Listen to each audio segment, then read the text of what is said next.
Hello and happy Father's Day. I don't know why I'm doing videos at my own house. It's nothing to do with Luminaire Electrical, but it's just I just want to document it for me, to be honest, and you may as well come along for the ride as well, as people actually quite enjoy watching it. I think enjoy watching me throw some bricks about. I haven't really got any idea what I'm doing. I think I'm doing a pretty good job. It might be slow and it only gets to do a day a week. Laura's a bit annoyed that it's taking so long, but when it's done it will be stunning, and it won't just be chucked up in half a day, it'll be so I'm hoping we can build something pretty special. This is going to be for our new kitchen. So on the other side of that stud wall there, that's just temporary, is the old kitchen, which is going to be currently there, but that's all being changed. But I'll do some videos when we get into that as well, so you can see everything as we go, and all the things that go wrong and all the things that go right. But this has been a bit of for somebody who's a novice builder, bricklayer like myself, this has been a bit of a pain in the neck to do this because of the way the structure was built originally. So from what I can glean, this extension bit used to be a window here, and it was like a wraparound. So although it's not on your half of the screen, the windows would have wrapped around here, so there would have been a steel post that went up to support this corner of the structure, and then there was a steel that went this way over the windows, and then it was just timbers on this side. So the steel, the original steel, came to about there, and that's why before it just had double doors, and that was fine, because they stopped sort of, I don't know, 70% of the way down this wall. But now I wanted to open it up, I've got to support the roof all the way across. So when we came to look at it, we found that because of the way it was originally built, the steel was on the outer leaf of the wall rather than the internal leaf of the wall, and that's why the soffits and the fascia boards come right down over the top of it, because just behind there was the original steel. But it wasn't sat on pad stones, because originally it was sat on a steel pole, which has then been changed to brick. But you can't put a pad stone in that really, because you'd see it, it'd be visible.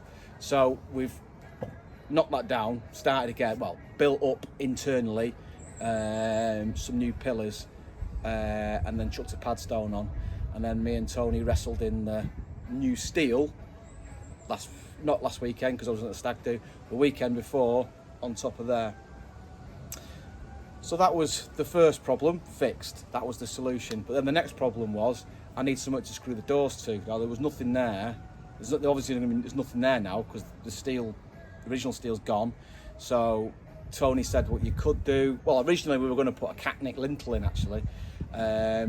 I didn't quite know how we were going to achieve that, because I couldn't brick it up on this side because I can't get under the soffit. There's probably a way of doing it, but it's a way that I don't know. So changed that idea, and in the end what I've decided to do is we were going to weld a plate on, but it actually worked out cheaper if I just went and bought another 6x3.5 steel and just stuck it in the front there, and then we can screw the doors to that, so it'll be rock solid.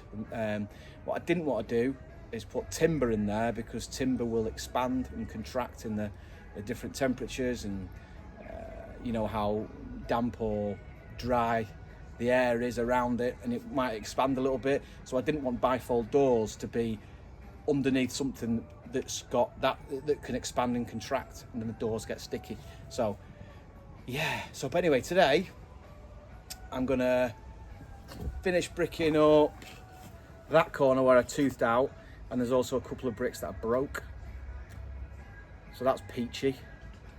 And also I've got to put in a line of bricks on the bottom here, because I'm raising the level up, because the original floor is pissed, and then this floor, when it was extended, has been put in straight. So actually what you've got is sort of that.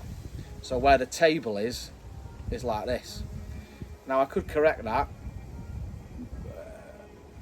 just by, you know, putting some wedges in and all the rest of it, But with the old doors that were there, it would have meant that the floor was up beyond the threshold of the door. So what we're going to do is I've bricked it up a level up so we can sit the doors on that brick, and then I can worry about the floor afterwards, which I don't think would be too bad. It only needs to come up like 15 mil, so it's not too much.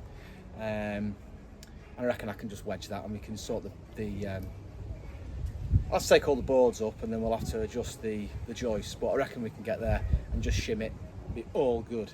And then we can get on to the actual fun bit, the easy bit, rewiring the kitchen, getting all ready for all the new gear that's going in. But now we're doing the utility room as well. So I've got some stuff to sort out there. There's some great stuff to look at in that as well. So if you enjoy watching my videos, it's not an electrical video, but it's something to watch. So happy Father's Day again. Let's go.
Right, whoa, so that's me done.